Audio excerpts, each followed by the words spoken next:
सबको जय मसीह की। ये हम शो में हैं, गवाह हूँ है इस शो का नाम, और मैं आपका होस्ट हूँ मैक्स। अ, एक नया एपिसोड है, हिंदी में कर रहे हैं। हमारा साथ जसपाल भाई हैं, तो वो मसीह मसीह का बिलीव करते हैं, और उनके साथ हम समय बिता के उनका टेस्टिमनी और उनका लाइफ एक्सपीरियंसेस हम सुनने वाले हैं, जो हमें बहुत उत्साह करेगा और हमें विश्वास में बढ़ाएगा। हाँ, और मैं वो अच्छा दोस्त है, कुछ साल से मैं जानता हूँ, तो हम उनको स्वागत करेंगे। जसपाल जी, स्वागत है शो में। Thank you brother, thank you so much. ठीक है, पहला सवाल आपको ये पूछ रहा हूँ कि आपका जीवन मसीह को जानने से पहले कैसा था? आपको उस समय कैसा सोच था, परमेश्वर कौन है, इस जीवन का मतलब क्या है, उसके बारे में क्या आइडिया था मसीह को जानने से?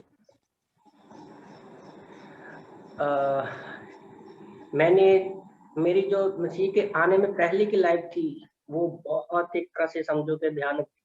मुझे याद है, जब मैं छोटा था, मेरी आंख खोली तो मेरी पूरी बॉडी पे ना ये बड़े बड़े मतलब बड़े बड़े फोड़े बोल सकते थे, बहुत बड़ी बड़ी पूरा फैंसिया था, और मैं राख में पड़ा हुआ था।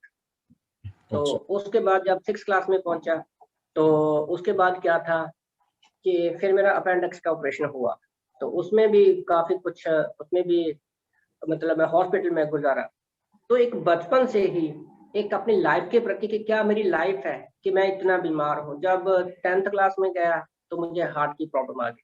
तो अपनी लाइफ से जो मैं था कि मैं एक तरह से पक चुका था।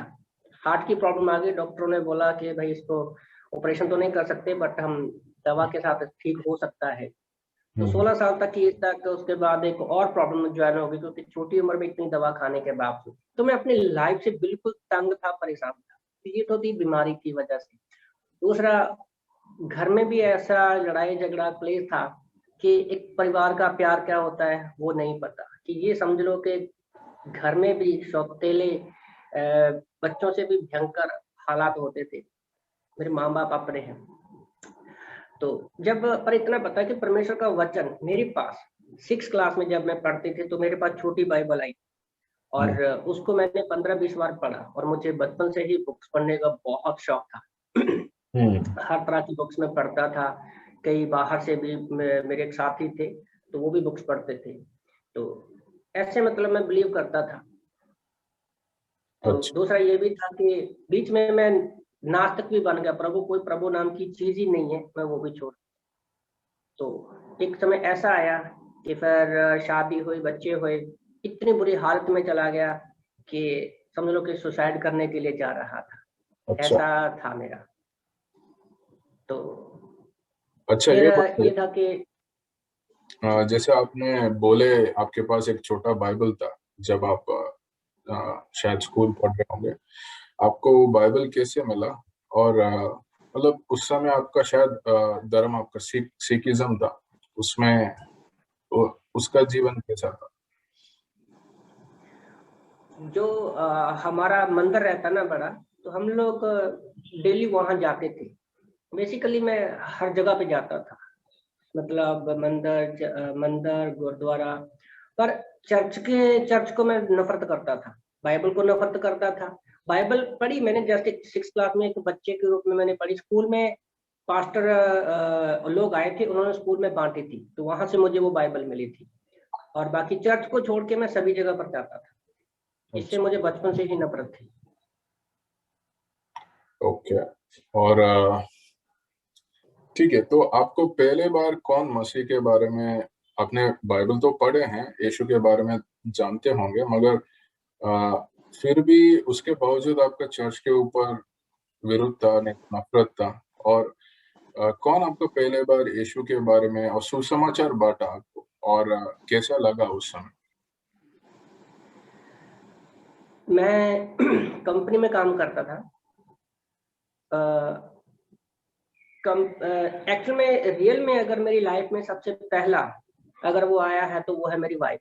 क्योंकि एक टाइम में ऐसी सिचुएशन में हम लोग आ गए थे कि मैं सुसाइड करने के लिए जा रहा था। ऐसे बैठा सोच ही रहा था, क्योंकि इतनी सिचुएशन, मेरी वाइफ बीमार थी, मेरा घर बार जॉब सब कुछ चला गया, मेरी बेटी भी बीमार थी, कोई हल नहीं हो रहा था, कोई ठीक नहीं हो रहा था। हम लोगों ने अपने जितने भी एरिया के आसपास के हॉस्पिटल थे, सब लोगों को दिखाया पर ठीक नहीं हो रहे थे।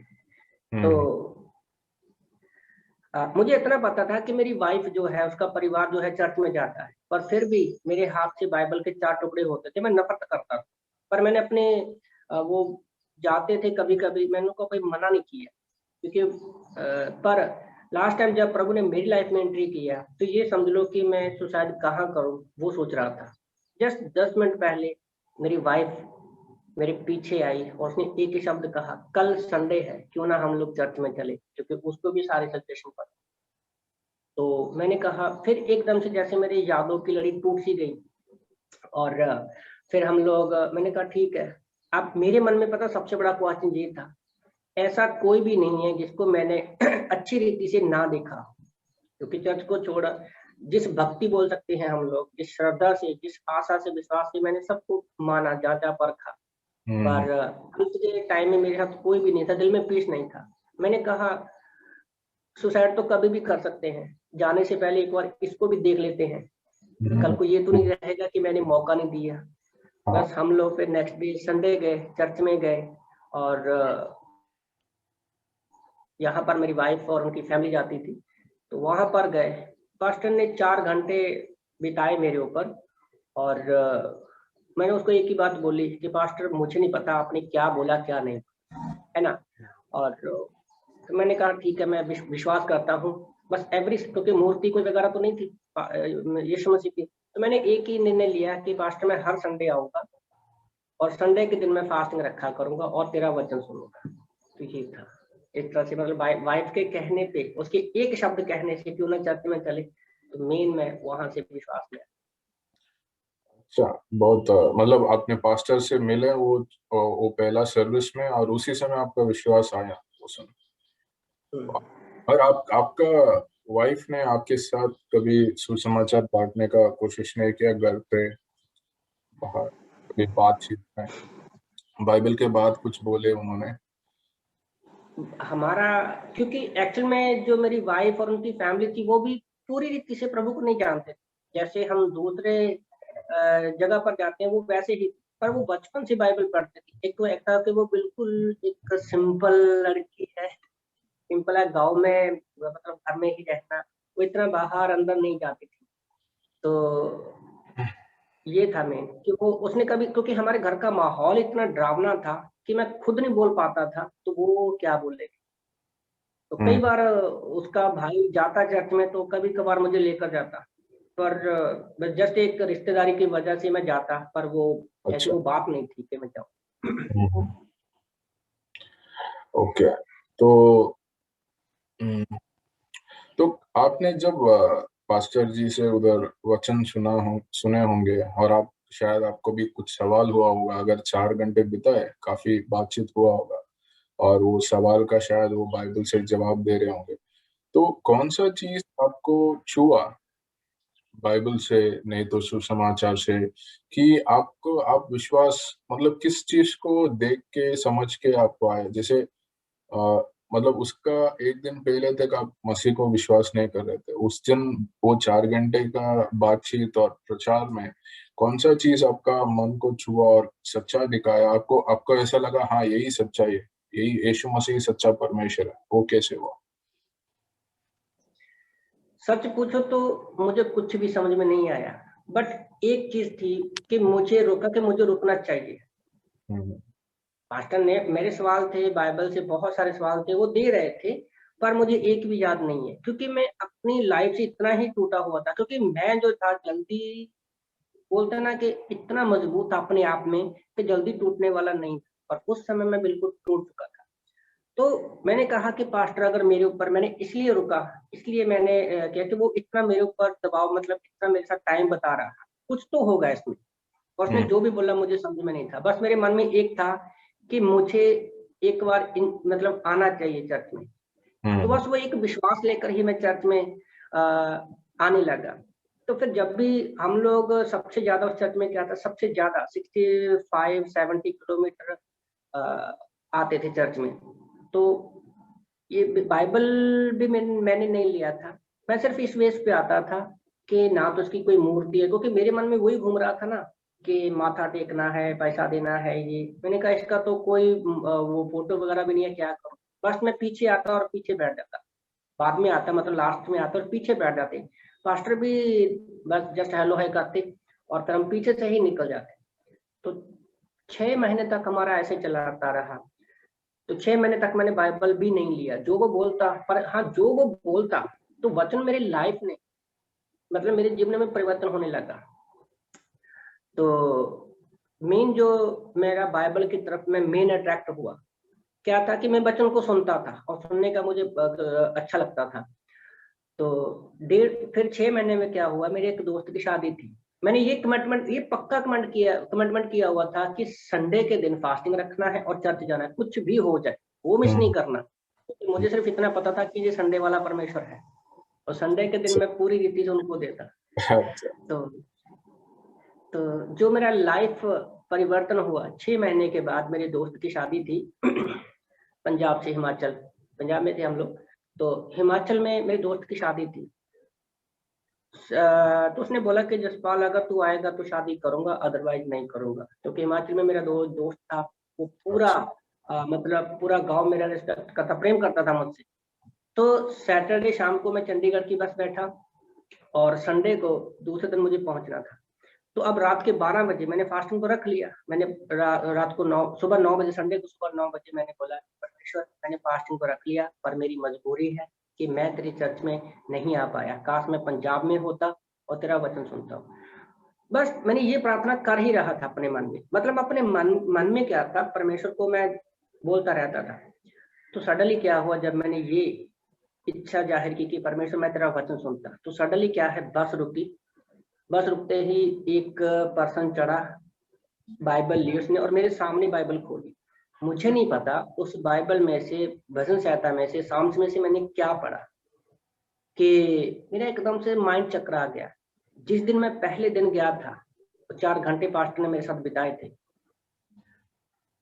वो उस टाइम से लेके अब बस में बैठने तक, उस वचन को पढ़ने तक मेरे माइंड में सारी बातें आने लगी कि 1.5 महीने के अंदर मेरी वाइफ ठीक हो गई, बिल्कुल मेरी बेटी ठीक हो गई, और मुझे जो भी जॉब चाहिए थी, जितनी मतलब जरूरत चाहिए थी, मुझे सब कुछ परमेश्वर दिया। एक ही मन में आया कि मैं क्या कर रहा हूँ परमेश्वर के लिए। तो 1 हफ्ते के बाद हम लोग, मैं वहां पर शादी में तो था पर मेरा मन नहीं था, पर उसके बाद मैंने आके बाइबल लिया और बाइबल को पढ़ना शुरू किया। तो बाइबल पढ़ते पढ़ते मेरा इस तरह में बाइबल पढ़ने लगा। और एक तो आप जैसे सुसाइड के बारे में बोल रहे थे, सुसाइड तो सही नहीं है जो, हाँ, मगर ये वो सुनने समय मुझे ये याद आया, जो साधु सुंदर सिंह उनका टेस्टिमनी याद आया। वो भी मतलब ऐसा प्रार्थना किए थे परमेश्वर को कि अगर आप मुझे आप सच्चा नहीं है, आप मुझे अपने आप को दिखाओगे नहीं, मैं मरने वाला हूँ, कल सुबह मरने वाला हूँ। लुधियाना एक्सप्रेस में सुबह शायद 5, 5:30 बजे वो ट्रेन जाता होगा, मगर उस दिन रात में उनका परमेश्वर का, मतलब यीशु मसीह का प्रकट हुआ, एनकाउंटर हुआ। और ये भी अद्भुत था कि आपने जैसे प्रार्थना की है, किसी ने बस में चढ़े, आपने पढ़े, वचन पढ़े, और परमेश्वर आपका मन में कार्य कर रहा है कि परमेश्वर कभी भी जबरदस्ती नहीं करता ना, हम हमारा इच्छा से करना चाहते हैं। और कितना कितना धीरज वाले, कितना पेशेंट है, कितना समय देते हैं हमारे लिए, मौका देते हैं, अलग अलग मौका देते हैं। अच्छा, जसपाल जी, आप ये बता सकते हैं कि ठीक है, आप अपने मसीह में आए, चर्च जाने लगे, उपवास करने लगे संडे में, और धीरे धीरे वचन पढ़ रहे हैं, तो आपका परिवार में लोग हैं, आपका फ्रेंड्स है उधर, आपका रिलेटिव्स है पंजाब में और कोई और जगह पे, वो भी सुने होंगे जसपाल आजकल चर्च में जा रहा है, तो वो क्या बोल रहे थे? वो आपके विरुद्ध आए, कुछ इश्यू हुआ उसके वजह से? हाँ, ये है कि उसके बाद जब मैंने बाइबल पढ़ना शुरू किया तो बाइबल से एक तरह से लगाव हो गया कि फिर हम लोग अपने कि मेरे पापा पहले गवर्नमेंट जॉब करते थे, पहले हम लोग वहीं पर रहते थे। तो जब वहाँ पर ऐसी सिचुएशन आ गई कि जिस रूम में मैं रहता था, वहाँ पर मतलब एक सुनसान एरिया में रहता था, जैसे पुराने टाइम पे होते हैं ना, वो अंग्रेजों के टाइम के और अच्छा। रेजिडेंस, तो वहाँ पर रहते थे। वहाँ पर मेरे बेड के ऊपर सांप ऐसे घूमते रहते, नॉर्मल था हम लोगों के लिए वो साहब, बातें। अच्छा। तो उस डर में, हाँ, तो ऐसे सिचुएशन में से मैं बाहर निकला था। तो फिर हम लोग अपने गाँव में आकर रहने लगे, क्योंकि हमारी, मेरे और मेरी वाइफ के बीच में ऐसा कुछ नहीं था, पर हमारी फैमिली की वजह से हमारे बीच में सुसाइड तक की सिचुएशन आ गई थी। हम्म। तो वो चीज़ था। उसके बाद जब हम लोग अपने गाँव में आए, हमारे गाँव में सिर्फ़ एक फैमिली थी जो प्रभु पर विश्वास करती थी। सिर्फ़ वो विश्वासी थी, और उनकी टेस्टिमनी भी ऐसा हुआ कि उनका एक लड़का जो था करंट लगने से मर गया। हम्म। तो हमारे गाँव के लोगों ने उस परिवार के ऊपर मतलब उँगली उठाई कि तुम तो प्रभु को मानते हो, तो तुम्हारे बेटे की ऐसे मृत्यु क्यों हुई? ये वो। अभी वो तो नेचुरल है कि हम्म। नहीं? अब क्योंकि हमारे पास माइंड है, हम लोग, वो अलग बात है। तो मतलब एक पूरा माहौल खराब था। तो जब हम विश्वास में गए, तो हमारा गाँव ऐसा है, अगर उसमें एक दिन हम लोगों ने देखा पूरे 12-13, उसके 7-8 रास्ते हैं। पूरे गाँव में क्या है, हर एक जगह पर क्या है, एक धार्मिक स्थान है। तो पूरे गाँव में हम ही विश्वासी थे। तो पर वैसे हम लोग किसी के साथ ज़्यादा बातचीत नहीं करते थे, क्योंकि मैं सुबह काम पे निकल जाता और शाम को वापस आता। ज़्यादा हमारा बोलचाल नहीं था। तो सबको पता था, विरोध भी करना तो चाहते थे, पर एक ऐसे था कि फिर भी कहते हैं ना कि जब परमेश्वर का प्रेम हम दिखाते हैं, बाइबल पढ़ते थे तो वो परमेश्वर का प्रेम था, पवित्र आत्मा हमें अगुवाई करता था। तो ज़्यादा लोगों ने विरोध नहीं किया। पर एक इंटरेस्टिंग मैं बात बताता हूँ कि एक बार ना, मेरा गाँव में क्या था कि काम मिलना थोड़ा बहुत रहता था। पर एक इंटरेस्टिंग बात बताता हूँ कि एक मैं कंपनी का इंटरव्यू देने के लिए गया, तो बंदे ने मुझे बुलाया, गाड़ी में वो रास्ते में आ गया और मुझे रास्ते में लेकर, हम लोग गाड़ी में बैठे हैं, तो बोला कि आपको जॉब करनी है। मैंने कहा, जॉब की सारी जो फॉर्मेलिटी थी, जो भी उसको चाहिए था, मैंने उसको दिया। पर मैंने उसको एक चीज़ बोली, सर मुझे संडे की छुट्टी चाहिए, ओके, संडे की मुझे छुट्टी चाहिए, क्योंकि संडे को मैं चर्च जाता हूँ। उस बंदे ने क्या किया, सारी चीज़ों को छोड़ के एक ही सवाल किया, पहले ये बता तुम्हारे गाँव में कैसा माहौल है? मैंने कहा सर मुझे बताने की ज़रूरत नहीं है, आप मेरे गाँव में जाकर मेरा नाम लेकर पूछो कि मैं कैसा हूँ और मेरा लोगों के साथ बिहेवियर कैसा है। उस बंदे ने इस बेस पे मुझे जॉब दिया। तो ये इंटरेस्टिंग बात थी। तो पर हाँ, विरोध था, मेरे मम्मी-पापा ने भी विरोध किया। मेरे पापा काफ़ी विरोध करते थे। चलो ठीक है, हम किसी को नहीं मानते, पर उसका विरोध भी नहीं करना चाहिए। फिर एक दिन ऐसा हुआ कि मेरे पापा का एक्सीडेंट हो गया। हम्म। जनवरी 5 को एक्सीडेंट हुआ, और जिस डेट को मेरे पापा ने यीशु मसीह को बुरा-भला कहा था, ठीक है, दूसरे साल 6 महीने के बाद पापा का एक्सीडेंट हुआ, पर सेम डेट में मेरे पापा की इस हालत में आ गई कि वो कोमा में चले गए। 10 दिन तक वो हॉस्पिटल में थे और कोई इलाज नहीं हो रहा था। तो सोनोग्राफी करवाने के लिए वो उसमें नहीं आ रहे थे, मतलब होश में नहीं आ रहे थे। तो प्रार्थना से ही मेरे पापा होश में आए और उनका मतलब टेस्ट हो सका। फिर फिर वो बेहोशी की हालत में चले गए। तो दवाइयाँ भी कुछ काम नहीं कर रही थी। डेली का 30,000 50,000 जा रहा था हमारा। वो वेंटिलेटर पे पड़े। फिर मैं 12 दिन के बाद ना नहाया था, कुछ भी नहीं किया था, और मेरी छोटी बेटी पैदा हुई थी। तो 12 दिन के बाद मैंने कहा मुझे चर्च में जाना है। तो चर्च में गया, वहाँ पर प्रार्थना किया। जैसे ही सभा खत्म हुई, मुझे कॉल आया कि मेरे पापा अभी ठीक है, उनकी आँखें खुल गई। तो हम्म। सेम डेट पे पापा ने आके चर्च में गवाही दी कि मेरे साथ हॉस्पिटल में क्या-क्या हुआ। तो उसके बाद, क्योंकि हमारे, मैंने बोला ना, मेरी वाइफ से ही मुझे प्रभु का नाम एक्चुअल में मैंने सुना। तो मेरे फ्रेंड सर्कल में, मेरे नान के, दाद के, किसी भी तरफ में किसी को यीशु के बारे में कुछ भी नहीं था। हम्म। विरोध हुआ, पर इतना नहीं हुआ। पर हाँ, मेरा विरोध एक सबसे बड़ा विरोध तब हुआ था जब मैं घर से जाता था, क्योंकि मैं एक सेल्समैन का काम करता था। बैग अपने कंधे पे लेके मैं घर जाके सामान बेचता था, किचन का सामान, छोटा-मोटा सामान। तो कहीं भी मुझे कोई क्रॉस का निशान दिखता था, पता चलता कि फैमिली विश्वासी है, तो उसके घर में हम प्रार्थना करते, वचन शेयर करते। अच्छा। तो कई लोगों ने वहाँ पर विरोध भी किया मेरा, निकाला, बुरा-भला भी कहा, पर मैं खुश था अपने काम से, क्योंकि बाइबल पढ़ता था, उसमें क्या होने वाला वो सारा मैं पढ़ता रहता था। हाँ, ओके, वाह। सो आपने अभी मसीह को जानने के बाद और चर्च जा रहे हैं, तो आपका लाइफ में एक तो हम देख रहे हैं काफी लोग का चंगाई हो रहा है और जो बुरा सिचुएशन था वो ठीक हुआ, और मतलब आप ऐसा, मतलब जैसे as a human, as a इंसान, आपका जीवन, आपका मन, और उसमें क्या बदलाव आया मसीह आपके जीवन के आने के बाद? आपका लाइफ कैसे बदलाव हुआ, कैसे चेंज हुआ? आप क्या क्या चीज देख रहे थे? जब वही चीज है ना कि जिस लड़के, छोटे लड़के ने पहले तो भयंकर बीमारियों से गुजरा, ऊपर से फैमिली का हो, स्कूल में भी हो, जॉब में भी, आपको हर जगह पर आपको एक नकारा गया हो, तो उसकी लाइफ कैसे हो सकती है? जब मैं यीशु मसीह में आया तो मुझे एक मकसद मिला, क्योंकि मैं बहुत सारी किताबों में भी परमेश्वर को ढूंढ रहा था, तो पर एक पीस नहीं था।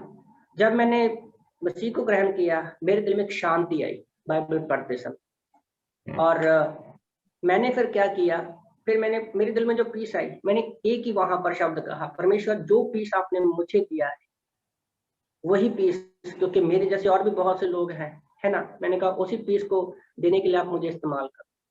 मैं, एक सवाल था मेरे मन में, कहाँ से आए हैं, क्यों आए हैं और कहाँ जाएंगे? मुझे उस सवाल का उत्तर मिला, और यही पता चला कि यीशु मसीह ही एक सच्चा परमेश्वर है, जो हमारी जो हमें जीवन देता है, और वही सब कुछ देता है। और मैंने बहुत सारी ज्ञान की किताबें, कहानी बताता हूँ। हमारे स्कूल में किसी ने मुझसे पूछा कि पहले मुर्गी आई या अंडा आया? हाँ, किसी ने से सवाल पूछा, पर रैली में मैं इस सवाल को लेकर सीरियस हो गया कि रैली में ये सोचने वाली बात है, क्योंकि मेरी पहले से ही सोच थी उसमें कि कहाँ से कोई चीज तो है, कहाँ से आया वो, मुर्गी आया या अंडा आया? जब भी मैं किसी से पूछता तो मजाक में उड़ाते, पर जब मैंने बाइबल को पढ़ा तो मुझे पता चला कि पहले मुर्गी आई है या अंडा आया।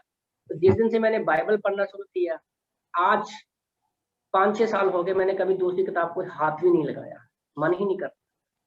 हम्म, तो इस तरह से मेरा जीवन में परिवर्तन हुआ। हाँ, उत्पत्ति जब हम और पढ़ते हैं, उत्पत्ति जब कुछ जी, अधिकार पढ़ते हैं, काफी सवाल हमारा क्लियर हो जाता है ना शुरू शुरू में। अच्छा, ठीक है, आप कुछ और जी, बोलने जी, वाले हैं, आप कंटिन्यू करिए। हाँ, उसके बाद क्या था कि फिर बहुत सारी समस्या आई, फिर मेरी एक इच्छा हुई कि मुझे बाइबल को और भी गहराई से सीखना था। अब प्रॉब्लम ये थी कि वहां पर मैं काफी जगह पर घूमता रहा। जैसे मैंने बोला ना कि मैं मार्केटिंग का काम करता था, है ना, तो अलग अलग डिस्ट्रिक्ट में जाता, तो मेरी इच्छा थी कि मुझे कोई ऐसा पास्टर मिले जो मुझे अच्छे से बाइबल को सिखा सके, क्योंकि मैं अपने गांव से 3 किलोमीटर पैदल चल के बस पकड़ता था जॉब पर जाने के लिए। तो वो जो 3 किलोमीटर का रास्ता था, उस समय में मैं होता था और मेरी बाइबल होती थी, तो उसी को पढ़ता पढ़ता मैं जाता था। बस में फ्री बैठा हूँ तो बाइबल पढ़ता था, क्योंकि मेरे मन को इतना शांति था कि पहली बार जब मैंने बाइबल को, मुझे इतना था कि मैं किसी का विरोध तो नहीं कर रहा हूँ, पर मैंने जितने भी पास्टर्स को देखा, बाइबल में जो लिखा है उसके अनुसार जीवन जी नहीं रहे थे, पर मैं उनकी रिस्पेक्ट करता था। मुझे इतना पता था कि जो कुछ भी है इस बाइबल में ही है, इस बाइबल के अलावा कुछ भी नहीं। तो बाइबल पढ़ता था, पर मैं एक अच्छा ढूंढ रहा था कि मुझे कोई अच्छा सिखाने वाला मिले। हम्म, तो एक जगह तो एक पास्टर ने मुझे धक्के देके इसलिए निकाल दिया कि तेरे अंदर दुष्ट आत्मा है, तो हमारे लोगों को भटका रहा है, ये क्या है वो क्या है। तो उस समय मुझे पहली बार शौक लगा।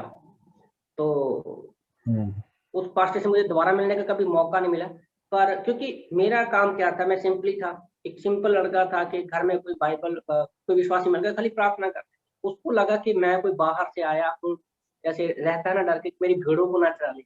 उस बंदे ने बहुत कुछ सुनाया और मेरे माइंड में चक्कर घूम रहा है, मैं आत्मा के अंदर ये।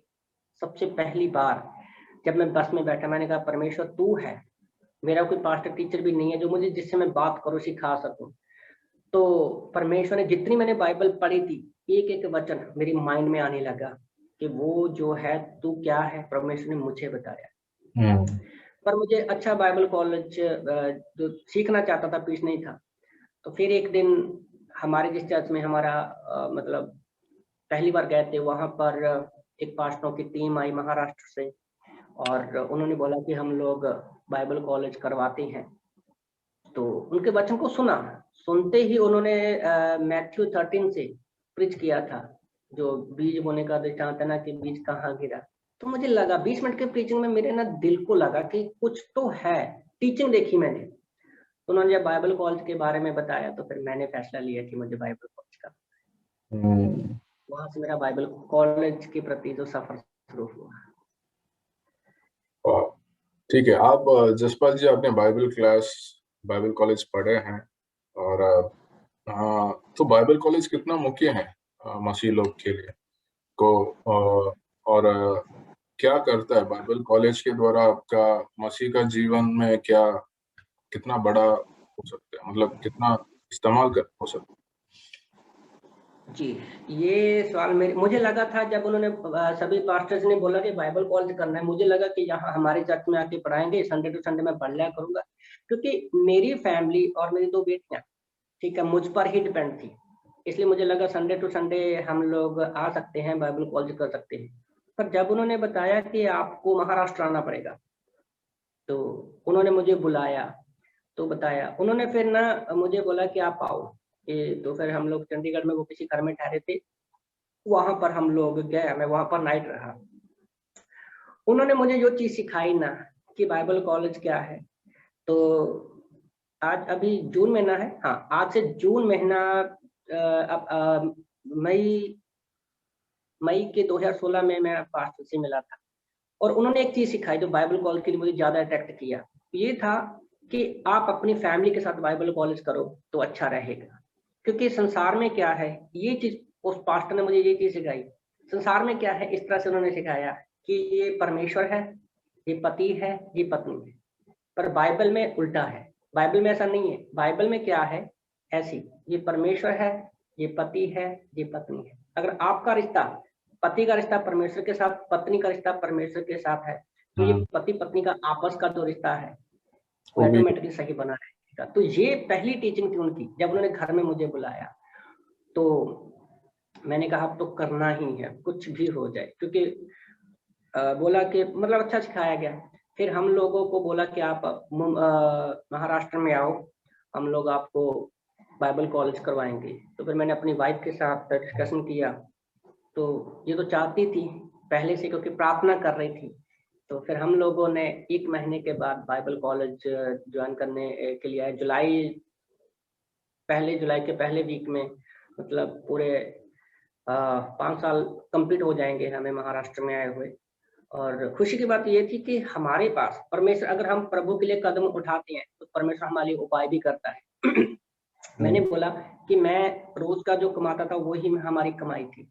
मैंने एक चीज सब लोगों को बोलना शुरू कर दिया कि मैं 7 जुलाई को चर्च जाने वाला, मुंबई जाने वाला हूँ, महाराष्ट्र में जाने वाला हूँ। तो क्या था कि हमारे पास कुछ भी नहीं था। 7 तारीख को मेरा बर्थडे आता है, 4 तारीख तक मेरी जेब में 50 रुपए थे। पर परमेश्वर ने उस व्यक्ति से मेरे लिए मुंबई महाराष्ट्र में आने का उपाय किया, जिसने कभी एक कुछ भी नहीं दिया था। तो परमेश्वर ने ही मेरे आने का सारा प्रबंध किया और फिर मैं यहाँ पर आकर बाइबल कॉलेज करने लगा। तो दूसरी सबसे बड़ी बात, जैसे आपने मेन पूछा है कि बदलाव क्या आया, कि एक तो हम लोगों को बाइबल को सिस्टमैटिकली पढ़ना कैसे, क्योंकि मैं पढ़ता था एक नॉवल की तरह, जेनेसिस टू रेवलेशन। वो ठीक है पढ़ सकते हैं, पर वो एक सही तरीका नहीं है। सबसे बड़ा जो फायदा मुझे हुआ है कि बाइबल कॉलेज में मेरी वाइफ भी मेरे साथ बाइबल कॉलेज कर रही थी। तो हमारे जीवन में सबसे पहले तो हमारी जो हम अंदर से खुद आत्मिकता में पर्सनली स्ट्रांग हुए, फिर हमारा मैरिज लाइफ स्ट्रांग हुआ, फिर वो चीज मेन है। और मसीह को जब हम, जैसे 12 चेलों को यीशु मसीह ने पर्सनली सिखाया, तो एक पर्सनल रिलेशनशिप के द्वारा हम परमेश्वर के गहराई को जानते हैं। बाइबल कॉलेज करने का मतलब होता है कि परमेश्वर के हार्ट को जाना, उसके चरित्र को, उसके स्वभाव। जैसे एक नई शादी होती है, हम पहले दिन में पति पत्नी एक दूसरे को अच्छे से नहीं जान पाते, पर जैसे जैसे वो क्लोज रहते हैं, ज्यादा समय बिताते हैं, तो उनके रिश्ते में और मजबूती आती है। तो वो बाइबल कॉलेज है और मुझे परमेश्वर के हृदय को अच्छे से जानने का मौका मिल रहा और आज भी जान रहा। और अभी मेरा बाइबल कॉलेज कंप्लीट हो चुका है, 4 साल का, और मेरी वाइफ का 3 साल का। वाह, या बाइबल कॉलेज बिल्कुल अद्भुत काम करता है। और हाँ, परमेश्वर को गहराई से जानना, हाँ, और हम खुद पढ़ना और तो सीखना, किसी और से एक्सपीरियंस से सीखना अलग होता है जी ना। और जैसे हम हमारा बाइक कार किसी को सर्विस करना है, जो ट्रेनिंग हुआ है टेक मैकेनिक उसको ही देते हैं। किसी को किसी को हाथ में नहीं दे सकते, जिसका ट्रेनिंग हुआ है, जो जिसके पास एक्सपीरियंस है उसके पास ही देने का उनका सोच है, क्योंकि वो अच्छा कर सकते हैं। ऐसे ही बाइबल कॉलेज ट्रेनिंग हर मसीह को जरूरी है। और हर मसीह मसीह भाई बहन को परमेश्वर बोला है कि सुसमाचार बांटने के लिए भी। तो मुझे मालूम है आप भी सुसमाचार बांटते हो। और तो मैं ये पूछना चाहूंगा कि सुसमाचार बांटना कितना मुख्य है, और क्या क्या अलग अलग तरीके आप इस्तेमाल करते हैं सुसमाचार बांटने। पहले तो मैं ये एक बात बताना चाहता था कि बाइबल पढ़ते पढ़ते भी ना खालीपन था, क्योंकि जब हमें कोई अच्छा सिखाने वाला ना हो, हम अपनी भावनाओं में कोई भी टीचिंग बना सकते। तो जब मैं बाइबल कॉलेज में आया, सबसे बड़ी बात ये कि जैसे आपने बोला कि अलग अलग पास्टर टीचर से हम लोग सीख रहे हैं, तो एक सच्चाई जो है सिस्टमेटिकली हम लोगों ने जानी। और बाइबल कॉलेज में ही हम लोगों ने क्लीसिया की दे, जैसे बॉडी लाइफ बोलते हैं, उसको हम लोगों ने देखा। और सबसे बड़ी बात मैंने यहाँ पर देखी है कि अनुग्रह क्या है, मैंने रियल में जाना। एक्चुअली में मैंने जो उद्धार पाया है वो जाने के बाद ही मैंने असल में प्रभु को जाना कि प्रभु क्या है। हमारे पापों के लिए मारा गया, गाड़ा गया, 30 मुर्दों में से जिंदा हो गया, और हम अपना उद्धार नहीं खोएंगे। और उसके प्रेम के बारे में मैं बाइबल कॉलेज में हम और भी गहराई से जानते। तो ये चीज है। और जैसे आप कोई अलग अलग तरीके से कैसे हम हाँ सुसमाचार बांट सकते हैं, ओके सॉरी। और तो हाँ जी जी। स्पेसिफिकली तो आप ये बोल सकते हैं कि क्योंकि आप एक सिख बैकग्राउंड से हैं, कुछ सिख भाई बहन लोग भी ये सुन सकते हैं, और आप ये शेयर कर सकते हैं कैसे अलग अलग तरीके से आप सुसमाचार बांट सकते हैं, और सिख भाई बहनों को आप क्या बोलना चाहोगे। हाँ, तो अभी जब हम लोग हॉस्टल में रह के बाइबल कॉलेज कर रहे हैं, तो हमारा एक ये था कि हम लोग ज्यादा बाहर नहीं जा सकते, क्योंकि हमें अभी क्या है, फुली टाइम हमें परमेश्वर के साथ समय बिताते हैं। तो हम लोगों को क्लासेस कर रहे हैं, हर एक सब्जेक्ट पर क्लासेस हैं। जैसे हम प्रचार कैसे कर सकें, है ना। तो हर एक कैटेगरी की क्लासेस है। पर उसके साथ हम लोग बाइबल कॉलेज में बाहर भी जाते थे लोगों को पर्चे बांटने के लिए। उससे मेरा एक्सपीरियंस हुआ, जब मैं अपने सीनियर बॉयज के साथ, पास्टर के साथ जाता हूँ, तो मुझे बहुत कुछ सीखने का मिला कि किस किस कैटेगरी के लोग मिलते हैं, है ना। तो उनके साथ कैसे बातचीत करनी है, क्योंकि कोई व्यक्ति दुखी आ रहा है। मतलब एक तो ये तरीका है कि हम पर्चे लेकर जाते हैं और सड़कों पर बांटते हैं। पर परमेश्वर ने मुझे थोड़ा अलग यूज इसलिए किया कि मेरा ज्यादा जो सुसमाचार प्रचार का तरीका है वो मोबाइल से ज्यादा है। अच्छा। क्योंकि बोला ना कि हम लोग ज्यादा जो है बाहर नहीं जाते हैं, क्योंकि हमारा मेन फोकस क्या है, बाइबल कॉलेज है।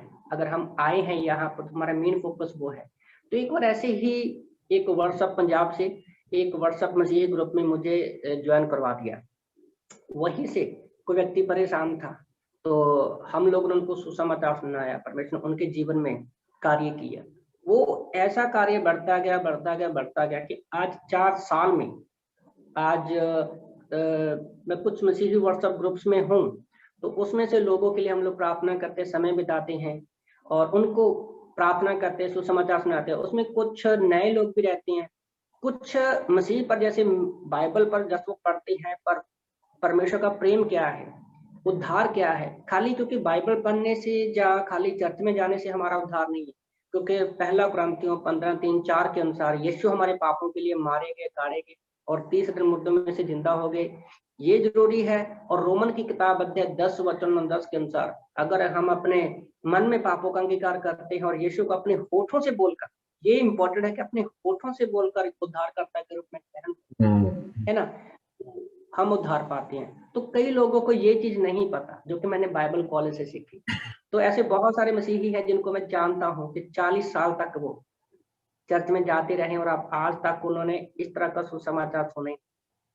तो ऐसे आज 5 सालों के अंदर 4000 से ज्यादा लोगों को सुसमाचार सुना चुका हूँ पूरे इंडिया में, पाकिस्तान में, और भी 2-3 कंट्रीज हैं सिर्फ फोन पर।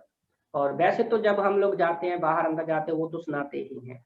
और पिछले 2 साल पहले मुझे छत्तीसगढ़ जाने का मौका मिला, छुट्टियां मिली हमें, तो छत्तीसगढ़ में भी हम लोग गए। मैं पर्सनली गया से अपने लेवल पर ही, क्योंकि कुछ लोग व्हाट्सएप से जुड़े हुए थे साथ, तो कम से कम कोई 18-20 फैमिली थी उस टाइम पे। बाद में बढ़कर 100 तक चली गई वो फैमिलीज। तो अच्छा। वहां पर 1 हफ्ते के अंदर मतलब 700-800 लोगों को सुसमाचार सुनाने का मौका मिला। और पंजाब में भी पर्सनली सुसमाचार सुनाने का मौका। जी, छत्तीसगढ़ के हम लोगों ने 4-5 डिस्ट्रिक्ट को और कुछ गांव को कवर किया। जो लोग व्हाट्सएप से मुझे जानते थे उनको पर्सनली मिला भी, और पर्सनली सुसमाचार भी बांटा और ट्रैक्स भी बांटे, और वो लोग आज तक बने हुए हैं। हाँ, बहुत अच्छी बात है कि हम कैसे हमारा मोबाइल को और सोशल मीडिया को इस्तेमाल कर सकते हैं कि परमेश्वर का वचन बोलने के लिए। और ये भी मुख्य बात है कि काफी लोग चर्च जा सकते हैं काफी वर्ष तक, मगर सुसमाचार के बारे में पूरे तरीके से, मतलब पूरे तरीके से शायद सुने नहीं होंगे, ग्रहण नहीं किए, जैसे आप बोले हैं होठों से शायद बोले नहीं होंगे। हाँ। मैं खुद ऐसा था, 3 साल तक बाइबल को पढ़ा, पर रियल में सुसमाचार क्या है मुझे बाइबल में आकर ही पता चला। क्योंकि मैं जुलाई 2016 में आया, तो दिसंबर के महीने में रियल में मेरा उद्धार हुआ, जब मैं क्लास सुन रहा था, मैसेज सुन रहा था क्रिसमस के टाइम पे। हम लोगों ने रियल में जाना। मैंने एक बार और वही हम लोग। एक भाई से सुसमाचार बांटने के लिए बात कर रहा था, और उनसे पूछा, आप अगर मरने के बाद स्वर्ग जाओगे नरक जाओगे? वो बोला, मैं स्वर्ग जाऊंगा। तो फिर मैं पूछा, कैसे आप जा सकते हो, कैसे बोल रहे हो? तो वो बोला कि मैं परमेश्वर को मानता हूँ, और उन्होंने ये बोला, मैं ये चर्च में क्रिसमस टाइम पे मैं डेकोरेशन वगैरह करके हेल्प करता हूँ, तो उस वजह से मैं जा सकता हूँ। तो लोग ऐसा भी सोच रहे हैं ना कि कोई भाई सोच रहा है कि मैं क्रिसमस में मसीह के लिए डेकोरेट कर रहा हूँ, उसके वजह से मसीह मुझे स्वर्ग में भेजा है। कोई कोई पाप का बात नहीं ना, कोई माफी का बात नहीं उसमें, और यीशु मसीह का क्रूस का कोई बात नहीं। तो वो सब बिना उसका, अगर हम पापी हैं वो नहीं जानेंगे पहली बात, तो हम उद्धार का, माफी का, पर यीशु मसीह क्या किया, वो कोई भी फिर मतलब नहीं होगा। तो और अभी आगे का आपका जीवन, जैसे मसीह का सेवा करने का सोच है आपका, तो के आगे क्या देख रहे हो, कितना एक्साइटेड हो मसीह का सेवा करने के बारे में? आप ऑलरेडी कर रहे हैं, और मगर एक नया नया चैप्टर जैसे बोल सकते हैं। जी, वो बताने से पहले एक चीज मैं बताऊंगा सुसमाचार में क्या है जो मेरे दिल को टच हुई। मैं देखता, मैंने बताया ना कि लोग 10 साल, 15 साल, 20 साल चर्च में जाते हैं, पर जब कभी वो सुसमाचार को हम लोग सिस्टमेटिकली सुनाते हैं ना कि यीशु हमारे पापों के लिए मारा गया, गाड़ा गया, तीसरे दिन मुर्दों में जिंदा हुआ, लोगों को मैंने आंसू बहा बहा कर क्या है रोते हुए देखा है। और मैंने ऐसे भी लोगों को देखा कि बहुत सारी दुष्ट आत्माओं में पकड़े हुए लोग थे, और जब उनको दुष्ट आत्मा छोड़ता है तो उसके बाद जब प्रभु को ग्रहण करते हैं, तो उनका उनका लाइफ मेरे दिल को वो टच करता है कि लोग एक झूठी शिक्षा में कितने भी फंसे हुए हैं। तो एक चीज है कि आज दुष्ट आत्मा निकालना कोई बड़ी बात नहीं है, दुष्ट आत्मा हर कोई निकाल सकता है, पर बहुत से लोगों को ये नहीं पता है कि दुष्ट आत्मा को शरीर में आने से रोके कैसे। अगर हम उनको सच्चा सुसमाचार सुनाते हैं तो दुष्ट आत्मा कभी नहीं आएगा। इसके भी बहुत सारी टेस्टमनी पड़ी है, पर क्योंकि पहला यूहन्ना अध्याय 5 वचन 18 में प्रभु का वचन कहता है कि को जब हम यीशु को अपना उद्धारकर्ता के रूप में ग्रहण करते हैं, इफिसियों 1:13 के अनुसार पवित्र आत्मा हमारे अंदर आ जाता है और कोई दुष्ट आत्मा हमें छोड़ नहीं पाता, और रोमियो 8:17 के अनुसार हमेशा हम स्वर्ग में जाएंगे। तो ये एक सच्चा सुसमाचार है। तो आज तक जितने भी हम लोगों ने दुष्ट आत्माएं निकाली, कभी भी दोबारा दुष्ट आत्माएं नहीं आई, और उल्टा जिनके अंदर से निकाली है आजकल वो निकाल रहे हैं खुद, एक नॉर्मल विश्वास। तो ये सच्चा सुसमाचार जीवन में बदलाव लेकर आता है। और यही चीज है कि परमेश्वर ने जो अभी जो आपका सवाल है कि आगे की प्लानिंग क्या है, तो जिस मिनिस्ट्री में मैं हूँ वो मिशन माइंडेड हमारा मिनिस्ट्री है। तो मैं अपने पास्टर टीचर की अगुवाई में as a missionary church planting का हम लोग जो है कर रहे हैं। तो परमेश्वर जहाँ कहीं भी हमें सेवकाई के लिए इस्तेमाल करेगा हम लोग रेडी हैं, क्योंकि मत्ती 28-18 से 20 में प्रभु ने आज्ञा दिया ना कि जाओ सुसमाचार बांटो, चेले बनाओ। तो वही जो परमेश्वर ने मेरे दिल में शांति दी है, वही शांति लेके अपने पास्टर टीचर की अगुवाई में हम लोग चलेंगे, मेन सुसमाचार सुनाना।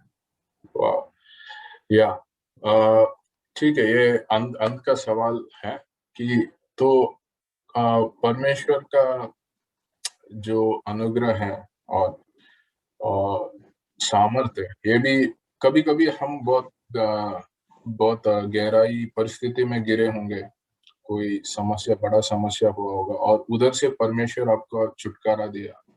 मतलब ऐसा कोई इंसिडेंट है, टेस्टिमनी है जो परमेश्वर एक मतलब उद्धार बड़ा कार्य है, उसके उसके अलावा जो कोई परिस्थिति में थे, बहुत कठिन समय था और परमेश्वर उस समय कैसे बात किया और कैसे उस परिस्थिति से छुटकारा दिया, टेस्टिमनी कोई इंसिडेंट है तो बता सकते। यस, वैसे तो बहुत सारी टेस्टिमनी है, पर बाइबल कॉलेज में 2 ऐसी घटनाएं हुई हैं।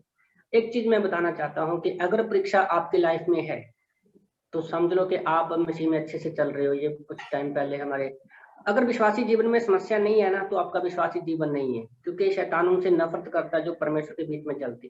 तो बाइबल कॉलेज में मेरा पहला साल था, तो क्या था कि मैं अपने थोड़ा पंजाबी स्टाइल में ही था। तो उस समय 1 साल के बाद ना मुझे यहाँ महाराष्ट्र में एक बीमारी है चिकन पॉक्स, है ना। तो वो बीमारी ज्यादातर हफ्ते 10 दिन की रहती है, पर वो बीमारी मुझे 1.5 महीने तक रही और मैं अपने रूम में चुनरी में ही लिपटा हुआ था। अब हाथ सिर से लेके पैर के तलवे तक पूरे क्या है, उंगली लगाने के लिए भी जगह नहीं थी और पूरे सिर से पानी बह रहा है। डॉक्टर ने बोल दिया कि इसकी कोई दवाई नहीं है, आपको रेस्ट ही करना होगा। तो मैं इसलिए एक तरह से टूट सा गया कि मेरे साथ ये हो क्या रहा है। तो पर परमेश्वर मुझे सिखा रहा था, क्योंकि मैंने क्लास में पढ़ा था कि अगर परिस्थिति है तो परमेश्वर कुछ सिखाना चाहता है। तो मैंने ये नहीं कहा परमेश्वर क्यों मेरे जीवन में ये समस्या है, ओके। तो परमेश्वर से मैंने पूछा कि परमेश्वर क्या सिखाना चाहते हो, क्योंकि यहाँ पर अलग अलग तरह के लोग हैं। तो मैं थोड़ा अपने स्टाइल में था, परमेश्वर ने मुझे परिस्थिति में नम्र किया, लोगों को प्रेम करना सिखाया। ये तो वो चीज सीखी, क्योंकि जिन लड़कों को मैं मतलब इतना नहीं करता था, क्योंकि मैं एक गांव से बिलोंग करता था, तो बड़े शहर में आके थोड़ा एडजस्ट करना मुश्किल हो रहा था। तो फिर जब वो जून की छुट्टियां में वो सब लोग चले गए, मैं अकेला रह गया, बस मैं था, परमेश्वर था। जब लोग वापस आए मुझे उनकी वैल्यू पता चली कि मुझे कैसे अपने भाइयों के बीच में रहना है, प्रेम करना मैंने सीखा, और ये चीज परमेश्वर ने मुझे सिखाई। और जो भी मेरी एक बार हालत देख ला, वो दूसरी बार देखने के लिए नहीं आता, इतनी भयंकर हालत हुई। और दूसरी बार जो सबसे बड़ी परिस्थिति आई मेरी वाइफ को, उसको टाइफाइड इतना बिगड़ गया कि उसको 10-12 दिन के लिए हॉस्पिटल में एडमिट करना पड़ा। तो उसका मेरा सेकंड ईयर था, पहले फर्स्ट ईयर में मुझे प्रॉब्लम आई, फिर मेरे सेकंड ईयर में वो बीमार। तो उसमें दोनों बेटियों को मैं अकेला संभालता, फिर उनको स्कूल भेजता, फिर खुद भी जाता, फिर रात को उसको भी संभालता। तो परमेश्वर ने हमें संभाल के रखा और बहुत सारी चीजों से गए। तो इससे हमारा परमेश्वर ने हर परिस्थिति में भी हमें संभाल के रखा है। तो ये मेन बड़ी प्रॉब्लम है कि शैतान हमें रोकता है कि हम परमेश्वर में ना बढ़े। पर प्रभु का धन्यवाद, सभी पास्टर टीचर की उत्साह होने से हम लोग बने रहे, और प्रार्थनाओं का असर है कि हम आज में यहाँ पर हम लोग पहुंच सके। जी या जो आपने कहा वो बहुत सही है और काफी लोग जानना है। ऐसा नहीं है कि अगर मसीह को मैं ग्रहण किया, मसीह जीवन में जी रहा हूँ, कोई परिस्थिति नहीं आएगा। एक्चुअली मसीह जीवन में और परिस्थिति आने का काफी चांसेस होगा, क्योंकि जैसे आप बोले हम शैतान का कार्य का विरुद्ध है ना। अगर पहले शैतान का विरुद्ध हम नहीं था और उस समय हमें परिस्थिति शायद कम होगा। अभी मसीह के साथ है, शैतान के विरुद्ध है, तो शैतान और चीज हमारा आगे लेके आएगा। एक चीज पे और ऐड करना चाहूंगा, सॉरी, कि जब मैं पहले साल में आया, तो क्योंकि यहाँ के पास्टरों का एक्सपीरियंस है कि पहले साल में क्या होता है, दूसरे साल में क्या होता है, 4 साल के बाइबल कॉलेज में पहले ही मुझे बोल दिया गया था कि आपकी लाइफ में ऐसी परिस्थिति आएगी कि आप निकल जाओ यहाँ से। तो जब तुम आपके मन में ये सवाल आए तो समझ लेना कि परमेश्वर आपकी लाइफ में काम कर रहा। तो ये चीज मेरे मन में थी, उस पास्टर की कही हुई बात। तो वही चीज है कि अगर मेरे मन में ऐसा हो रहा है कि हम लोग छोड़ के चले जाएं, बीमारी है, ये है, क्योंकि जब तक मैं उससे 10 साल पहले मुझे कोई बीमारी नहीं थी। 10 साल पहले, क्योंकि जैसे ही बाइबल कॉलेज में आया, वो भयंकर से भयंकर बीमारियां आनी शुरू हो गई, पर वो ज्यादा समय तक नहीं। हाँ, या तो सही है, मतलब काफी अलग अलग तरीके से शैतान कार्य करता है। एक आत्मिक लड़ाई चल रहा है ना, कि और आपका आगे का लाइफ परमेश्वर को मालूम है, परमेश्वर आपको इस्तेमाल करने वाले है, काफी लोग उद्धार में आएंगे, परमेश्वर का राज्य बढ़ेगा। वो सब देखते हुए जरूर शैतान हर मसीह का जीवन में कार्य करता है। सो जसपाल जी, आपका समय देने के लिए धन्यवाद। हम बहुत अच्छा लगा आपका पूरा टेस्टिमनी और अलग अलग एक्सपीरियंसेस आपने शेयर किए, कैसे अपने विश्वास में आए हैं, कैसे आपने बाइबल कॉलेज ज्वाइन किए और आगे सेवा का सोच चल रहा है। तो बहुत, मैं यकीन कर रहा हूँ काफी लोग ये देखेंगे और मसीह का प्रेम के बारे में जानेंगे। तो आपका समय के लिए धन्यवाद। हम हैव अ ग्रेट डे।